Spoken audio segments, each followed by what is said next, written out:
সরকারি টাকায় বর্তমান ইউনূস সরকার জঙ্গি বাহিনী তৈরি করছে, এমন একটি পিলে চমকানো খবর পেলাম। সে বিষয় নিয়ে আজ আপনাদের সঙ্গে কথা বলতে চাই। সুপ্রিয় দর্শক শ্রোতা, আসসালামু আলাইকুম। যে যেখানে আছেন ভালো থাকবেন সেটাই প্রত্যাশা করি। 2024 সালে সুকৌশলে পুলিশকে ভয়াবহভাবে ধ্বংস করার প্রক্রিয়া চলে। 450 থানা পুড়িয়ে দেওয়া, অগণিত পুলিশকে নির্মমভাবে হত্যা করা, পুলিশ হত্যার কোনো বিচার করা যাবে না, এভাবে পুলিশ বাহিনীকে মোটামুটি প্রায় শেষ করে দেওয়ার পর নতুন প্রক্রিয়া শুরু করেছে সরকার, যে পুলিশের পরিবর্তে রাজনৈতিক প্রতিপক্ষকে দমন করার জন্য আলাদা একটা বাহিনী করতে হবে। আপনাদের মনে থাকবে 2024 সালের তথাকথিত ছাত্র আন্দোলনের নেতারা বলেছিলেন তারা বিকল্প ফোর্স তৈরি করবেন। জামাতের একজন নেতা বিদেশে গিয়ে বলছিলেন যে 50 লক্ষ যোদ্ধা যুদ্ধের জন্য প্রস্তুত আছে। অতি সম্প্রতি সরকারের গোয়েন্দা সংস্থার উদ্ধৃতি দিয়ে আমার দেশ পত্রিকায় বলেছে যে সশস্ত্র একটি গ্রুপ আওয়ামী লীগের আহত কর্মসূচি বাতিলের জন্য রাস্তায় নামতে পারে। অন্যদিকে এই জুলাই আন্দোলনের কথিত নেতারা তারা বলেছিলেন যে 5 তারিখে শেখ হাসিনার পতন না হলে তারা অস্ত্র তুলে ধরতেন। সাম্প্রতিক সময় তারা বলছেন সশস্ত্র প্রশিক্ষণ দেবেন। তাহলে তারা যে অস্ত্র তুলে ধরতেন সেই অস্ত্রগুলো কোথাও না কোথাও আছে। থানা লুটের অস্ত্রগুলো আছে। সরকারের বিভিন্ন প্রতিষ্ঠান থেকে যে অস্ত্র লুট হয়েছে সেগুলো আছে। জেলখানা ভেঙে যে সমস্ত সন্ত্রাসী বেরিয়ে গেছে এবং জেলখানার দায়িত্বরত কারারক্ষীদের যে অস্ত্র সেগুলো তাদের কাছে আছে। এছাড়া তাদের কাছে অন্য উপায়ে হয়তো অস্ত্র আছে, তা না হলে তারা কিভাবে বললেন যে 5 তারিখে শেখ হাসিনার পতন না হলে আমরা অস্ত্র তুলে নিতাম। সেভাবে সব প্রস্তুতি ছিল।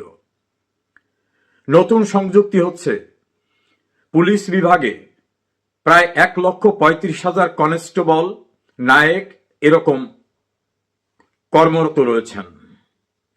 সেখান থেকেই প্রমোশন দিয়ে এএসআই, অ্যাসিস্ট্যান্ট সাব ইন্সপেক্টর করা হতো। সরকার সম্প্রতি সিদ্ধান্ত নিয়েছেন সরাসরি এএসআই নিয়োগ দেবেন। সূত্র মতে সেই এএসআইরা হবে যারা ঢাকা 2024 সালের জুলাই আগস্টে সন্ত্রাস করেছিল, সেই সন্ত্রাসী বাহিনী। টার্গেটটা হবে আওয়ামী লীগ সহ মুক্তিযুদ্ধের পক্ষকে নিধন করা। এজন্য সুকৌশলে বিদ্যমান কনস্টেবল, এএসআই যার সংখ্যা প্রায় 1,35,000 তাদেরকে বাদ দিয়ে সরাসরি রিক্রুট করা হবে। আর এই সরকারের রিক্রুটমেন্ট সম্পর্কে তো আপনাদের ধারণা আছে, কোনো ইন্টারভিউ লাগে না, কোনো যোগ্যতা লাগে না, চাইলেই তারা করে দিতে পারে। হাজার হাজার নিয়োগ এভাবে তারা দিয়েছে। এখন পুলিশ ডিপার্টমেন্টকে একেবারেই ধ্বংস করার জন্য এই প্রক্রিয়া শুরু করেছে।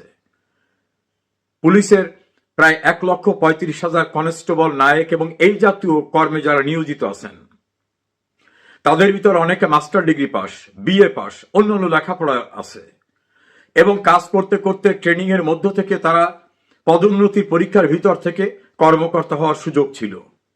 এখন এই টোটাল সেটকে ধ্বংস করার জন্য সরাসরি এএসআই রিক্রুটমেন্টের পথে যাচ্ছে এই সরকার। আর নেপথ্যে হচ্ছে একটি জঙ্গি বাহিনীকে রাষ্ট্রীয় অর্থে, রাষ্ট্রীয় পৃষ্ঠপোষকতায়, রাষ্ট্রীয় ট্রেনিং দিয়ে তৈরি করা হবে। কার্যত ধীরে ধীরে পুলিশের বর্তমান সেট আপটাকে টোটালি ধ্বংস করে দেওয়া হবে। এটাই আমার সূত্রের তথ্য। এই ঘটনায় পুলিশ বিভাগে ব্যাপক অসন্তোষ দেখা দিয়েছে। কেউ কেউ প্রশ্ন করেন, যেখানে পুলিশদের এভাবে তারা নির্মমভাবে মেরে টাঙিয়ে রেখেছিল, থানা পুড়িয়ে দিল, আগুন দিয়ে তাদের ধ্বংস করে দেয়, তারপর পুলিশ কেন তাদের পক্ষ হয়ে প্রতিপক্ষকে দমন করার জন্য গ্রেপ্তার বাণিজ্য এবং নির্মম নির্যাতনের কর্মকাণ্ডে লিপ্ত হচ্ছেন? তারা কি বুঝতে পারছেন না যে এই সরকার এবং সেই সরকারের পৃষ্ঠপোষক যারা, তারা পুলিশ নিধনকারী? প্রিয় দর্শক শ্রোতা, মহান মুক্তিযুদ্ধের মধ্য থেকে অর্জিত এই বাংলাদেশে এখন রাষ্ট্রীয় টাকায় সন্ত্রাসী বাহিনী তৈরি করে ট্রেনিং দিয়ে তাদের দিয়ে মুক্তিযুদ্ধের পক্ষের শক্তিকে নিধন করার সুপরিকল্পিত অর্থাৎ মেটিকুলাস ডিজাইনের প্রস্তুতি চলছে। এই প্রস্তুতি সফল হলে লাল সবুজের পতাকার বাংলাদেশ বিনাশ হয়ে যেতে পারে। পুলিশের প্রতিটি সদস্য ভেবে দেখেছেন কাদের পক্ষে কাজ করছেন? যারা বিভিন্ন থানায় বিভিন্নভাবে মানুষ তার বাক স্বাধীনতা, রাজনৈতিক স্বাধীনতার কথা বলতে যায়, তাদেরকে গ্রেপ্তার করে মিথ্যা মামলায় চালান দিচ্ছেন কাদের স্বার্থে? যারা আপনাদের ধ্বংস। পুলিশে জঙ্গিদের নিয়োগ আওয়ামী লীগ দমনের জন্য। সরকারি টাকায় জঙ্গি বাহিনী তৈরি করার মেটিকুলাস ডিজাইন এখন একেবারেই সামনের দিকে নিয়ে আসা হয়েছে।